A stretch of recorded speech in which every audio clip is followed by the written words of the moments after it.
నర్సరావుపేట నియోజకవర్గం రొంపిచెర్ల మండలం అన్నవరం గ్రామంలో ఎన్నికల ప్రచార కార్యక్రమాన్ని ఈ యొక్క ఎస్సీ కాలనీలో ప్రారంభించుకోవడం జరుగుతూ ఉంది.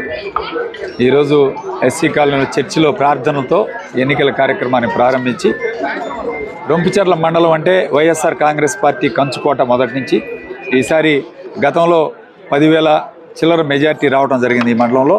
ఈసారి దానికి మించి మెజార్టీ తెచ్చే కార్యక్రమం చేస్తాం. నర్సరావుపేట నియోజకవర్గంలో వైఎస్ఆర్ కాంగ్రెస్ పార్టీ హ్యాట్రిక్ కొట్టడం ఖాయం, గోపిరెడ్డి హ్యాట్రిక్ కొట్టడం ఖాయం. ఖచ్చితంగా మళ్ళీ ఇక్కడ వైఎస్ఆర్ కాంగ్రెస్ మనం గెలిపించుకుంటాం. అలానే అనిల్ కుమార్ యాదవ్ గారిని ఎంపీ గారు గెలిపించుకుంటాం.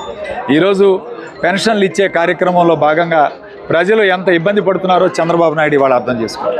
కేవలం చంద్రబాబు నాయుడు పెట్టిన పిటిషన్, ఎన్నికల కమిషన్ పెట్టిన పిటిషన్ వలన ఇవాళ బ్యాంకుల చుట్టూ తిరుగుతూ ఇవాళ పెద్దవాళ్ళు ముసలివాళ్ళు పెన్షన్లు తీసుకోవడానికి ఈరోజు ఎంత కష్టపడుతున్నారో, ఎంత ఇబ్బంది. గతంలో 1వ తారీఖు రాగానే ఉదయం 6 గంటలకల్లా ఇంటికి వచ్చి పొద్దున్నే పెన్షన్ తీసుకునే కార్యక్రమాన్ని ఈరోజు చంద్రబాబు నాయుడు ఎన్నికల కమిషన్ పిటిషన్ పెట్టడం వల్ల ఈరోజు బ్యాంకుల చుట్టూ తిరగాల్సిన పరిస్థితి ఏర్పడింది.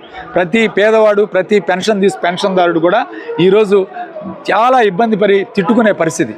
కాబట్టి చంద్రబాబు నాయుడు కడుపు మంటకి ఈరోజు ఉదాహరణ ఇదని చెప్పి తెలియజేస్తూ, జగన్మోహన్ రెడ్డి గారిని మళ్ళీ గెలిపించడానికి రాష్ట్ర ప్రజలు సిద్ధంగా ఉన్నారు.